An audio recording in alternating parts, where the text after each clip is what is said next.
Queridos amigas y amigos, colegas, para mí constituyó un gran honor haber sido invitada al encuentro sostenido por nuestro comandante en jefe Fidel con los intelectuales asistentes a la 21ª Feria Internacional del Libro Cuba 2012. Eran en su mayoría escritores invitados, así como intelectuales de diversas disciplinas académicas y científicas, convocados todos por la red de redes en defensa de la humanidad, bajo el lema por la paz y la preservación del medio ambiente. Hoy tengo la dicha de encontrarme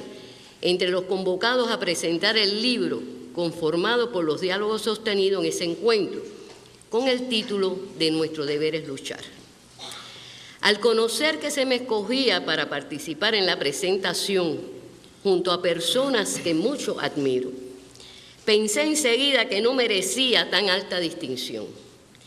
No obstante, me propuse no defraudar a los que habían pensado en mí. Debo comenzar por afirmar el orgullo que siento de ser cubana y de haber desarrollado mi vida desde la adolescencia bajo la guía de un líder excepcional como Fidel, que en su dimensión humanista y su visión estratégica ha rebasado los límites geográficos de Cuba para lanzar al mundo múltiples mensajes y llamados de alerta en defensa de la humanidad, lo cual ha sido la guía por más de 50 años para nuestro pueblo y para muchos pueblos y hombres de bien en el mundo. Quisiera recordar que en 1974, y dirigiéndose a la juventud cubana, Fidel nos advertía: la humanidad del futuro tiene retos muy grandes en todos los terrenos. Una humanidad que se multiplica vertiginosamente,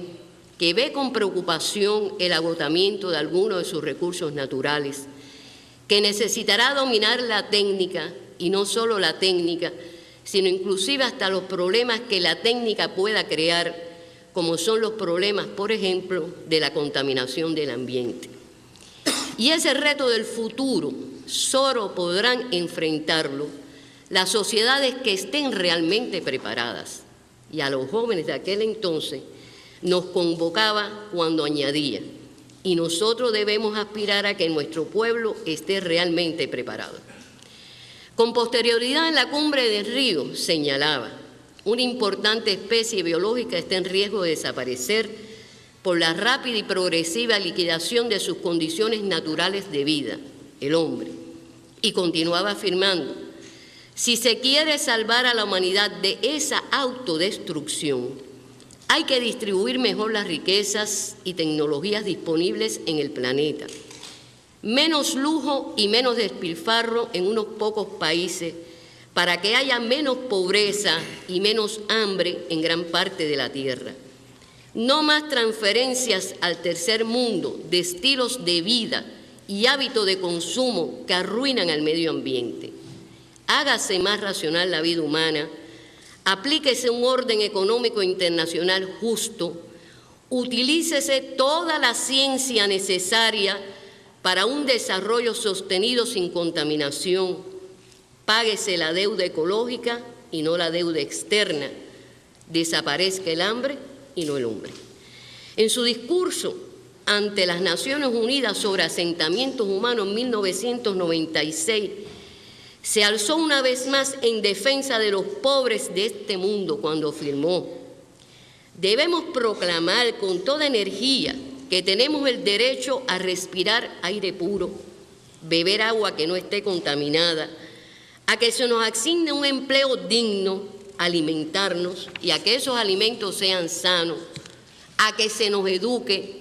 a que se atienda nuestra salud, a ser menos pobres cuando otros son cada vez más ricos. En la actualidad vivimos situaciones muy complejas a nivel global, donde las grandes crisis amenazan con la posibilidad real de hacer imposible el sostén de la vida en nuestro planeta. Esta situación viene determinada por el incremento de la pobreza extrema, así como la crisis financiera, económica, comercial, alimentaria, energética, de salud,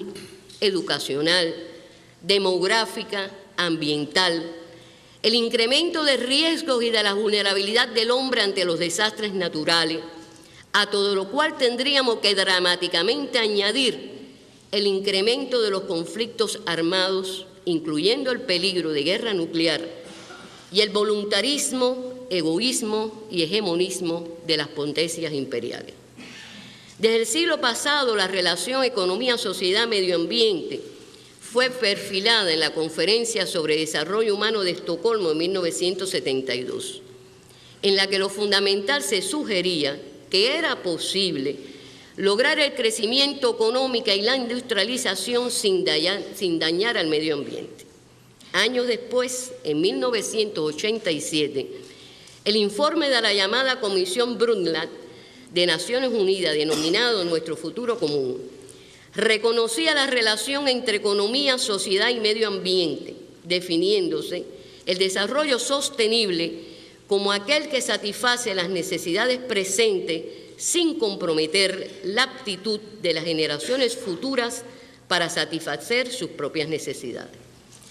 En la Cumbre Mundial sobre Medio Ambiente y Desarrollo de Río de Janeiro, en 1992,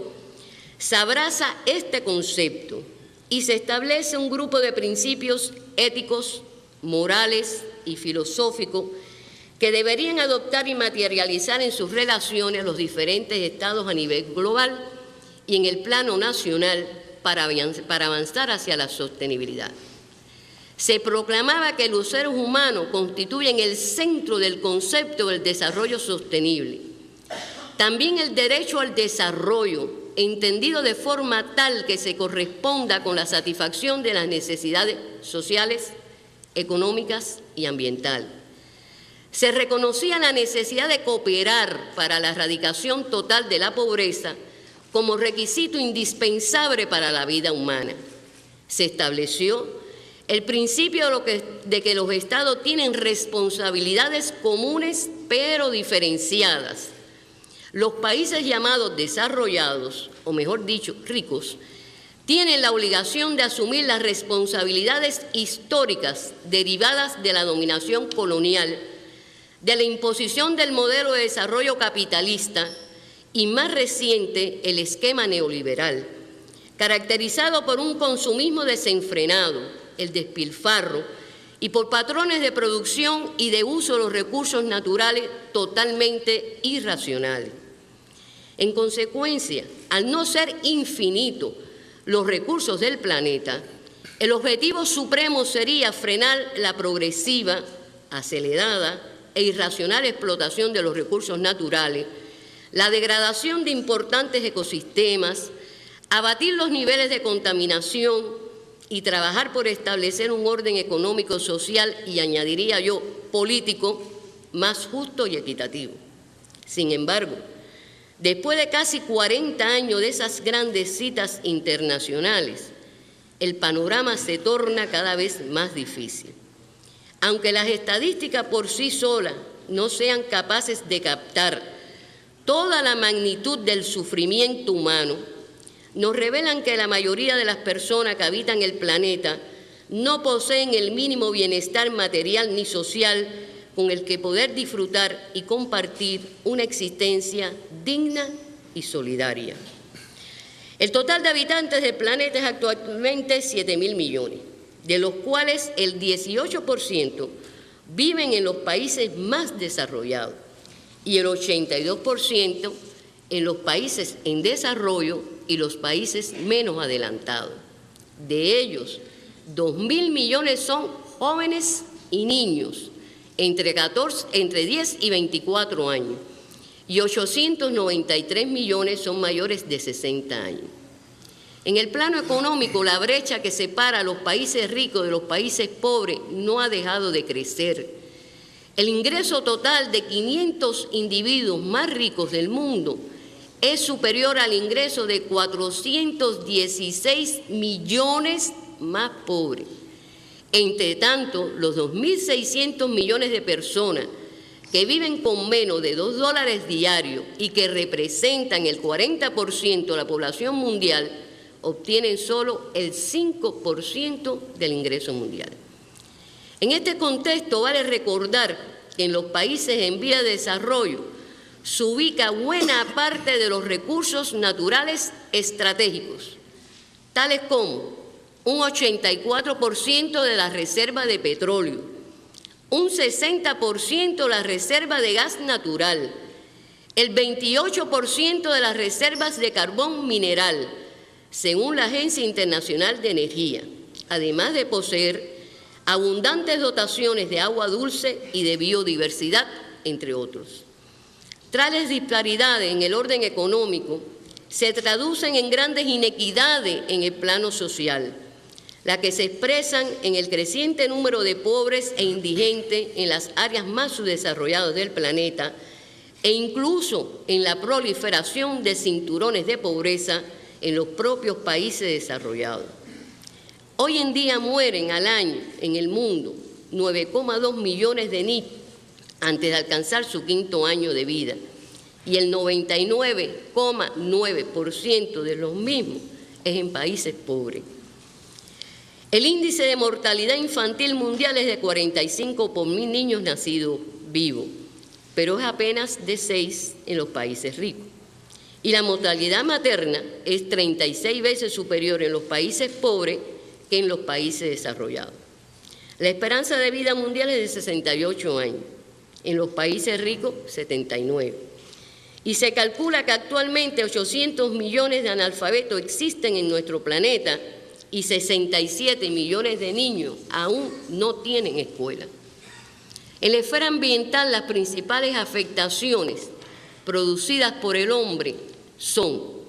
la deforestación, la conversión de tierra, la desertificación, las alteraciones en los sistemas de agua dulce, la sobreexplotación de los recursos marinos, la contaminación y la pérdida de la diversidad biológica. El informe más reciente de Planeta Vivo, publicado por el Fondo Mundial de la Naturaleza,